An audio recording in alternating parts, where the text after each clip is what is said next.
Masya Allah sahabat jiwa, terima kasih Anda kembali dalam program Rendungan Jiwa yang dipersembahkan oleh Wadimor Tentu Sarung Kita.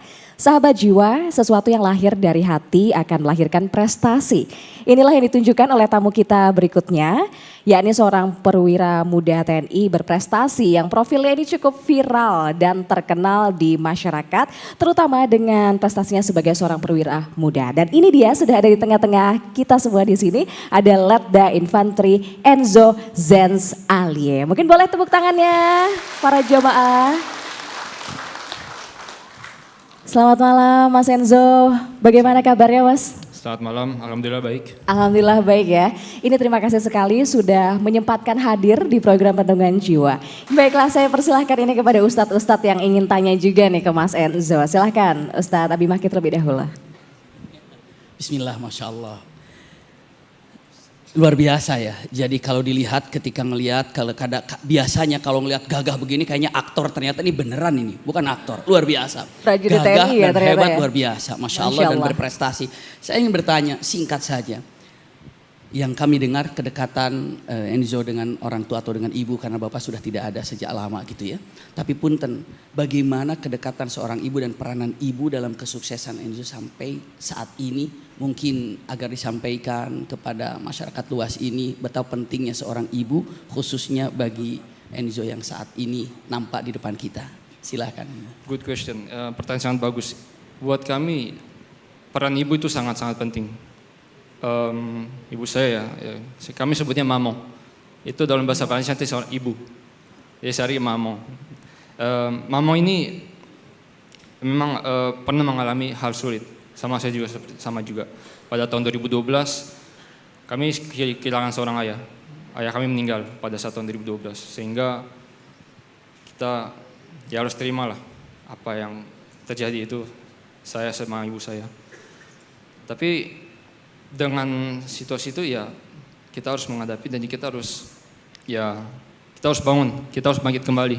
Kita harus bangkit kembali. Apalagi terutama ibu saya yang sebagai seorang single parent itu sangat tidak mudah. Sebagai seorang single parent. Pagi saya di umur 11 tahun, saya laki-laki dan peran juga seorang ayah untuk menyampaikan atau menerima semangat atau mungkin turunan yang dicapai pada seorang itu juga seharusnya kan seorang ayah. Tapi ini seorang ibu lah yang berperan untuk menyampaikan pada seorang anak laki-laki ya. Dimana laki-laki juga akan suatu hari berkeluarga itu sebagai kepala keluarga, dia yang memimpin keluarga. Dan ibu saya ini perannya sangat luar biasa penting. Dari mulai kejadian sejak itu pas meninggal bapak saya, kita putuskan kita pindah ke Indonesia. Saya mulai hidup di Indonesia itu tahun 2014 akhir. Saya awalnya nggak mau pindah. Kenapa? Pertama saya ada kendala bahasa. Saya nggak bisa bahasa Indonesia waktu itu. Terus ibu saya nyampaikan, kalau mamo tinggal di Perancis, mamo nggak bisa cari kerja untuk menafkahi kamu nak, buat sekolah segala macam. Apalagi kan di Eropa ini cenderung kehidupannya mahal. Eropa ini cenderungnya kehidupannya mahal. Terus mamo juga ada rencana mau buka bisnis di Perancis. Cuman kendala mamo ini waktu itu, mamo harus menyelesaikan minimal S1, punya sarjana S1 bisnis. Itu salah satu syarat pada saat di Perancis. Kalau misalnya membuka bisnis dari pemerintah sana. Kalau misalnya membuka bisnis, itu enggak sembarangan atau gimana. Enggak semudah di Indonesia lah, mudah membuka. Sehingga mamo ini bilang nggak bisa. Dia satu-satu caranya ya kamu ke Indonesia. Setelah itu saya pikir kamu tanjang, ya benar. Ya udah saya ikutin mamo, saya ke Indonesia. Tapi kendala bahasa tolong diajarkan.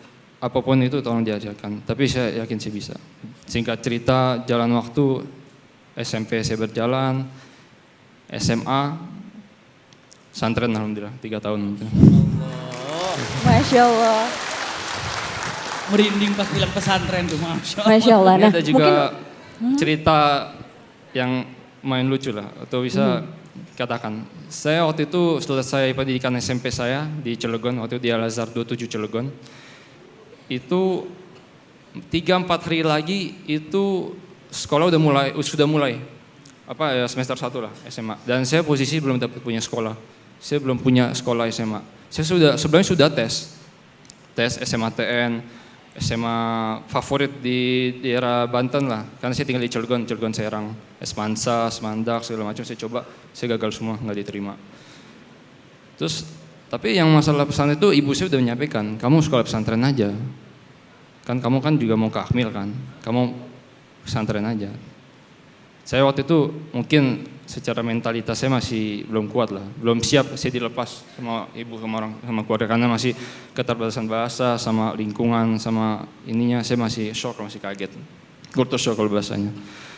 Terus saya berpikir, tapi kalau saya nggak bertindak, saya nggak memutuskan untuk sekolah, saya mau jadi apa? Saya nggak ada sekolah. Teman saya udah terima sekolah, saya masih nggak punya.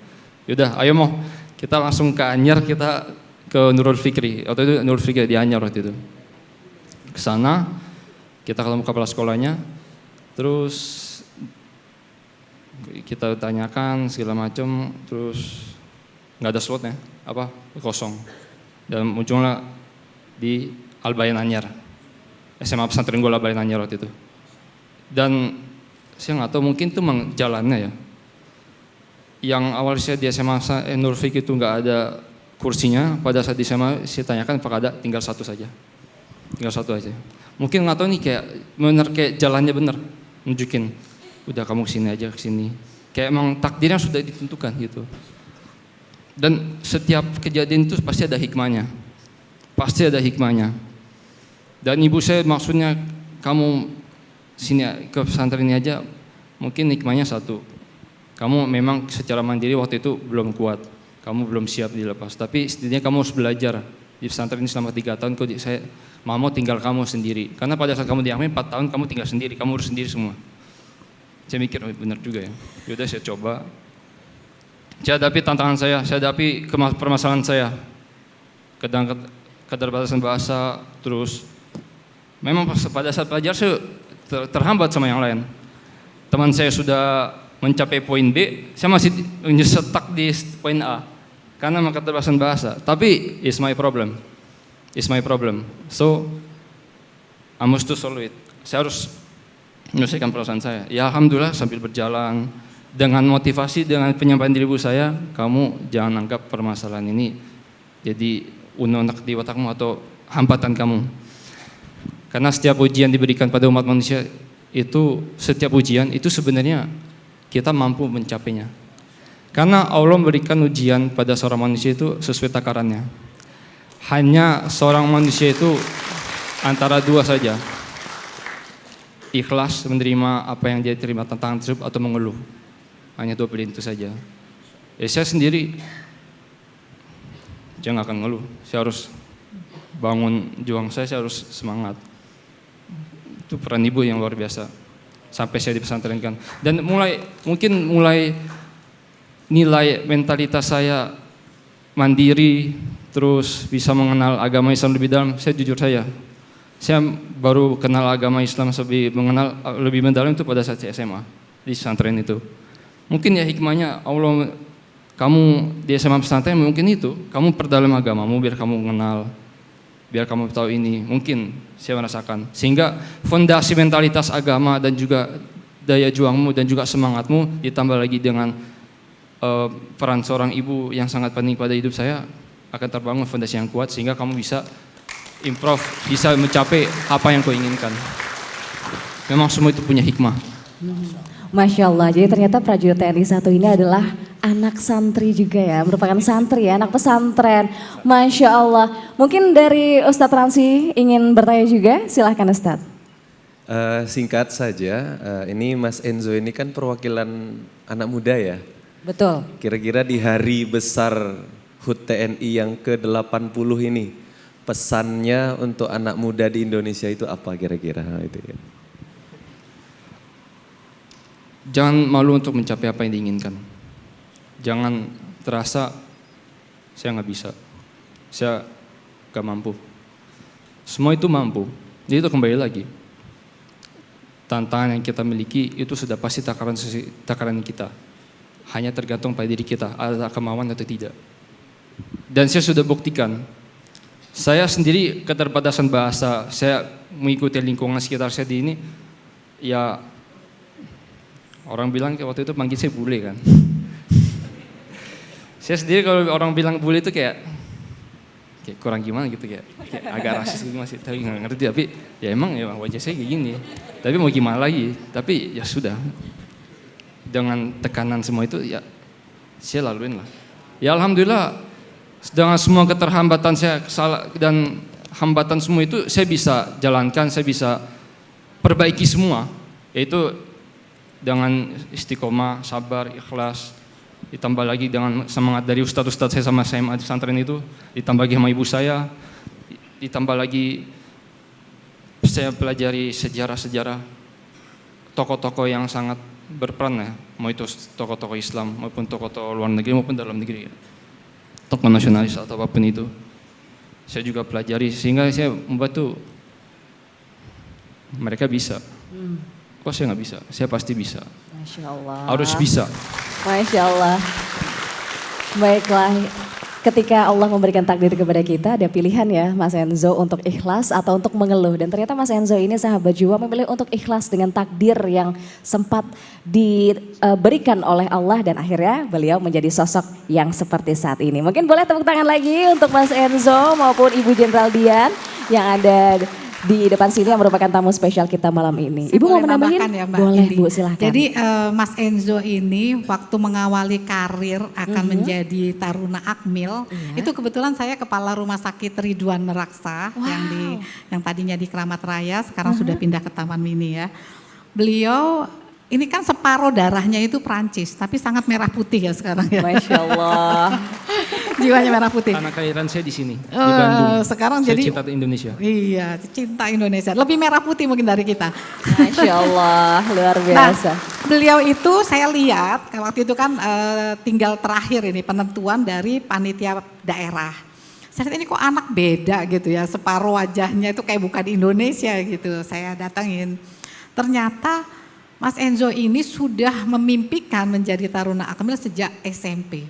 Wow. Lari setiap hari, latihan di lapangan setiap hari, berpanas-panas, tidak putus asa. Semuanya ya Mas Enzo, dari lari, push up, sit up, renang ya. Jadi apa yang menjadi kriteria untuk menjadi Taruna Akmil itu dijalankan sama Mas Enzo. Dan akhirnya memang bisa sampai saat ini bahkan berprestasi di Kopassus. Jadi artinya mungkin banyak yang berpikir bahwa untuk menjadi Taruna Akmil itu tidak usah latihan, yang penting punya channel di atas bakal lulus. Ternyata tidak seperti ya, itu. Tetap harus dikejar, harus diupayakan.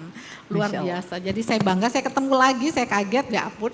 Ternyata ini Enzo yang dulu masih kecil, baru lulus SMA, sekarang sudah sudah hebat itu.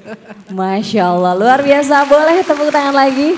Nampaknya dialog malam hari ini makin seru ya, makin hangat juga. Jadi nanti kita akan melanjutkan lagi dialog bersama dengan Mas Enzo dan juga Ibu Jenderal Dian. Namun kita akan jeda terlebih dahulu sahabat jiwa, tetap bersama kami dalam program Rendungan Jiwa.